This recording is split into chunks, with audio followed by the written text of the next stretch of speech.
ನಮಸ್ಕಾರ ಸ್ನೇಹಿತರೆ, ಇದು ನೋಡಿ ಒಂದು ರೇಡಿಯೇಟ್ರು ಮತ್ತು ಕೂಲೆಂಟ್ ಸರ್ವಿಸಿಗೆ ಬಂದಿತ್ತು ಗಾಡಿ. ನೋಡಿ ರೇಡಿಯೇಟ್ರು ಲೀಕೇಜಸ್ ಏನಿದೆ ಅಂತ ಚೆಕ್ ಮಾಡಿದಾಗ ನಾವು ಬಾಟಮಲ್ಲಿ ಸ್ವಲ್ಪ ಲೈಟಾಗಿ ಲೀಕೇಜಸ್ ಇತ್ತು. ಹಾಗಾಗಿ ರೇಡಿಯೇಟ್ರ್ ತೆಗೆದು ನಾವು ರೇಡಿಯೇಟ್ರನ್ನ ಸರ್ವಿಸಿಗೆ ಕೊಟ್ಟಿದ್ದೀವಿ. ರೇಡಿಯೇಟ್ರ್ ಸರ್ವಿಸ್ ಕೊಟ್ಟಾಗ ನೋಡಿ ಶೆಲ್ ಈ ಥರ ಬ್ಲಾಕೇಜಸ್ ಇರುತ್ತದೆ.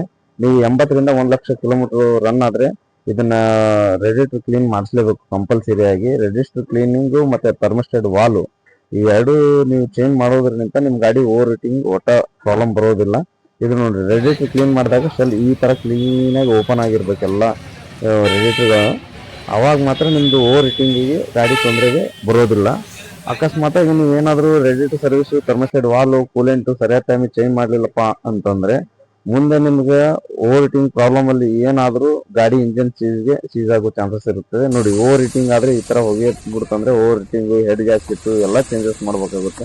ಮತ್ತು ಇಂಜನ್ಸ್ ಏನೇನು ಡ್ಯಾಮೇಜ್ ಇರುತ್ತೆ ಎಲ್ಲ ಇರುತ್ತೆ. ನೀವು ಪ್ರತಿಯೊಂದು 50ರಿಂದ 60,000 ಕಿಲೋಮೀಟ್ರು ಅಥವಾ 80,000 ಕಿಲೋಮೀಟ್ರಿಗೆ ಒಂದು ಥರ್ಮೋಸ್ಟಾಟ್ ವಾಲು, ರೇಡಿಯೇಟ್ರು ಕ್ಲೀನಿಂಗು ಮತ್ತು ಕೂಲೆಂಟು, ಡಿಸ್ಟಿಲ್ ವಾಟರ್ನ ಮೇಂಟೈನ್ ಮಾಡೋದ್ರಿಂದ ನಿಮ್ಗೇನಾಗುತ್ತೆ ಗಾಡಿ ಓವರ್ ಹೀಟಿಂಗ್ ಪ್ರಾಬ್ಲಮ್ ಬರೋದಿಲ್ಲ.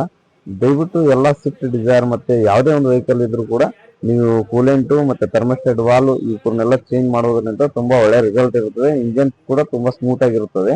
ನೋಡಿ 30ರಿಂದ 40,000 ನೀವು ಕೂಲೆಂಟ್ ಚೇಂಜ್ ಮಾಡುವಾಗ ಇದೊಂದು ರೇಡಿಯೇಟರ್ ಪ್ಲಸ್ ಅಂತ ಹಾಕಿ ನೀವು ಎಲ್ಲ ಶೆಲ್ ಲೀಕೇಜಸ್ ಎಲ್ಲ ಕ್ಲಿಯರ್ ಆಗುತ್ತೆ. ಧನ್ಯವಾದಗಳು.